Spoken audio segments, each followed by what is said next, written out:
Salut tout le monde. J'ai décidé d'entamer une série de vidéos concernant la prévention sur la brûlure, afin que par des gestes et des réflexes simples, chacun ait l'opportunité de se préparer au mieux aux incidents de la vie. Donc j'ai volontairement décidé de pas faire une vidéo trop longue en mettant tout dans une seule vidéo, pour pas rendre ça trop indigeste. Donc voilà, je vais diviser ça en plusieurs vidéos, en plusieurs thèmes, que je vous présenterai au fur et à mesure du temps, en espérant rendre ça plus ludique et plus facile d'accès. J'ai quand même conscience malgré tout que ça représente pas mal d'informations, donc n'hésitez pas à enregistrer la vidéo pour plus tard, pour venir la picorer de temps en temps, mais le mieux c'est d'y revenir de temps en temps pour assimiler quand même toutes les infos. Donc voilà, on va commencer cette première série par un lieu ô combien dangereux tant on y est à l'aise, c'est notre propre lieu de vie. On va parler des gestes prioritaires à avoir en cas d'incendie chez vous, mais attaquons par la base de la base, la communication. Il est très important, et ce pour tous les risques potentiels, d'avoir et connaître un plan d'évacuation du domicile en cas d'incident. Tout comme les exercices annuels dans les écoles, le logement n'échappe pas au risque. Il est donc logique d'expliquer dès le plus jeune âge à vos enfants des règles simples qui peuvent éviter le moment venu d'avoir des gestes de panique qui pourraient augmenter le danger. Comme par exemple en leur apprenant à s'arrêter, se jeter par terre et rouler si jamais leurs vêtements prennent feu. Rouler au sol étouffera les flammes, alors que courir aideront les flammes à se propager. De même, enseignez-leur à ne pas se cacher si la maison est en feu.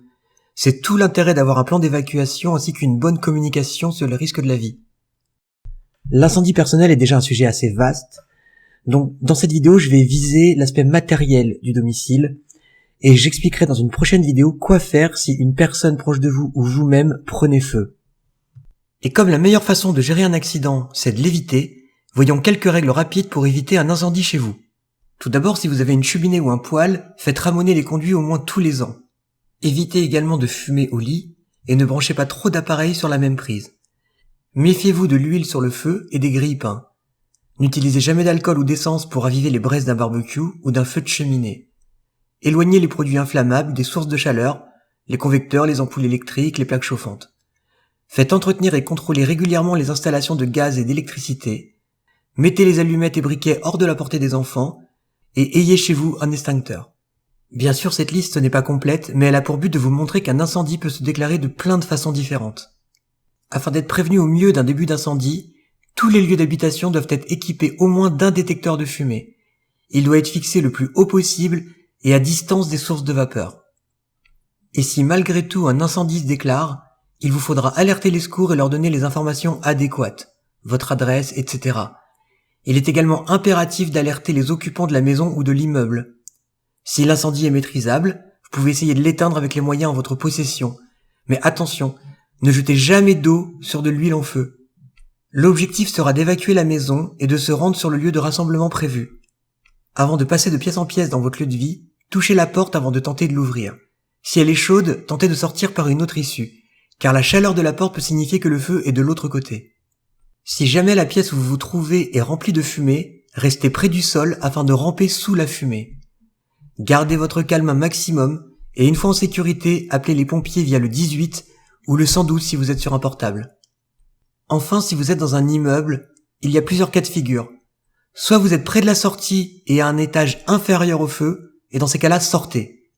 Mais si vous êtes à un étage supérieur à celui où il y a le feu, ou sur le même palier, surtout restez sur place et adoptez les mesures suivantes.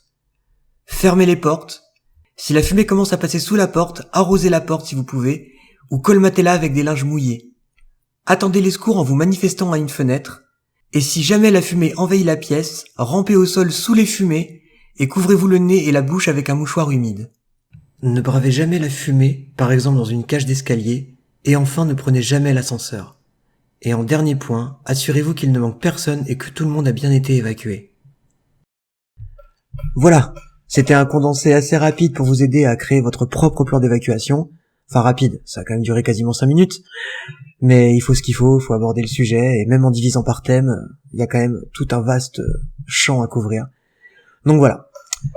J'espère que vous n'aurez pas trouvé ça trop long. En attendant, on se retrouve bientôt pour de prochaines vidéos, toujours sur le thème de la prévention. Donc voilà, je vous dis à bientôt, ciao!